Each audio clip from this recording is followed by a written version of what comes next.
everybody and welcome back to my channel. This is Sewing for Noobs. It's the beginner series for sewing here on Craft Giver. I hope you're enjoying this series so far.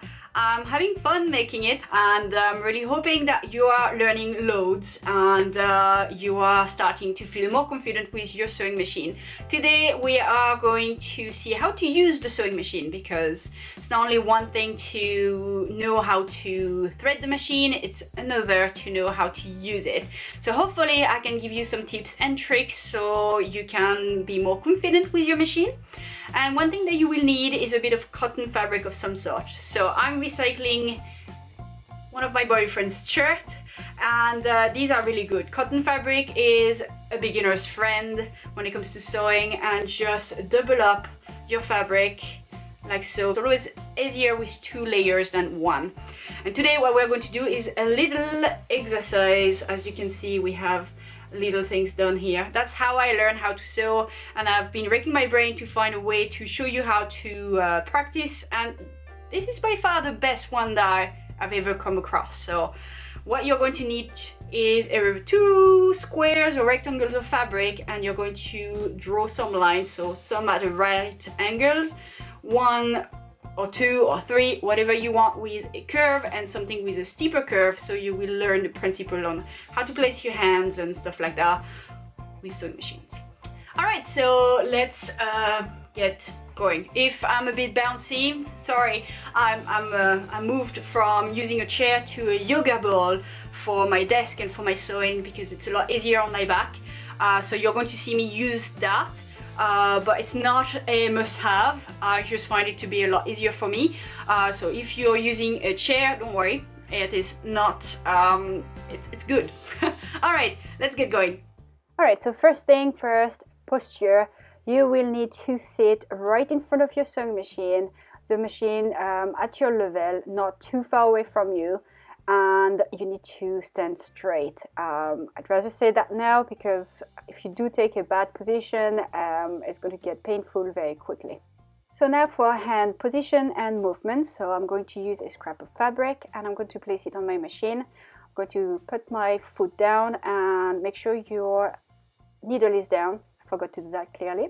My right hand is going to rest on the bed of the machine, and I'm just going to grab my fabric, but very loosely. This right hand will provide guidance going from right to left, and my left hand is going to be there to make sure that everything is laying flat and smooth. Never pull or push your fabric. Your feed dogs are here for that. Before you start sewing, make sure your threads are resting at the back, that you put your foot down on your fabric, and that your needle is in the down position. Then you can start sewing. So just press on your pedal lightly at first, go a few stitches, 2, 3, and then you can reverse your stitches. So press on the reverse button and go backwards a few stitches. Now you're ready to do the main bit of sewing. So just place your right hand accordingly, and that's just going to guide your fabric.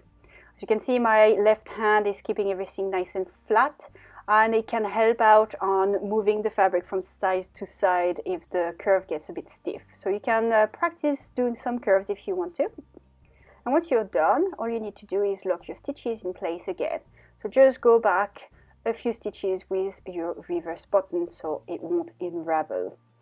When it comes to the pedal, you just need to get used to the pace and the speed of your machine. So I would advise you to go slowly with it and just press lightly at the beginning, and then after a while and with a bit of experience you will be able to pick up pace.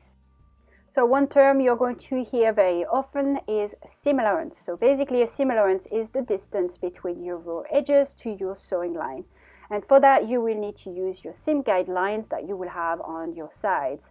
So all you need to do is match up the raw edges to one of those lines. So very often in patterns, they will account for a centimeter seam allowance. So all you need to do is find the right line, match your fabric to that line, and just stick on it.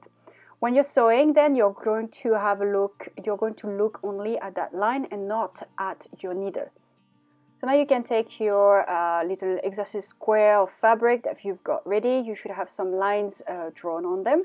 As you can see, on my foot there is a slit in the middle, so yours should have one as well.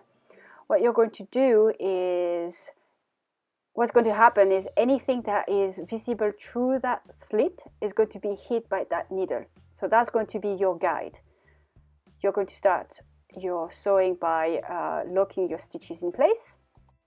And now all you have to do is follow that line. So make sure you pace yourself. Do not press too hard on that pedal. It's all about control. So you're better off going lightly on that pedal until you get used to the pace, and then you can start going a bit quicker afterwards. So as you can see, anything that goes and I can see through that slit is going to be hit by my needles. So just keep on going until you reach a few stitches away from your corner. Then you're going to stop.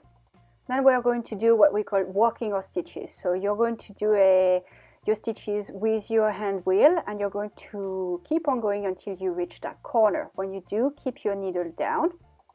And now what you can do is raise your foot, move your fabric around. As long as your needle is down, nothing's going to happen. So always put your needle down. Then once you're happy with the placement, just put your presser foot down and you can keep on going. Alright, so now we're going to sew around a curve. You're going to start your sewing the same way as you did for a straight line, except this time your hands are going to guide your fabric little by little to go around a curve. So going around a curve with sewing is a bit like driving. You don't go full speed around a corner because you're going to crash, and that is exactly the same way. So you need to pace yourself. I know you can be quite enthusiastic and want to sew and sew and sew, but believe me, it will pay off to just take baby steps. Alright, so now for the steeper curve. So these ones are going to be actually a mix between a curve and a corner technique. So you're going to start the same way as you would with all the other ones, except you need to go even slower on this one.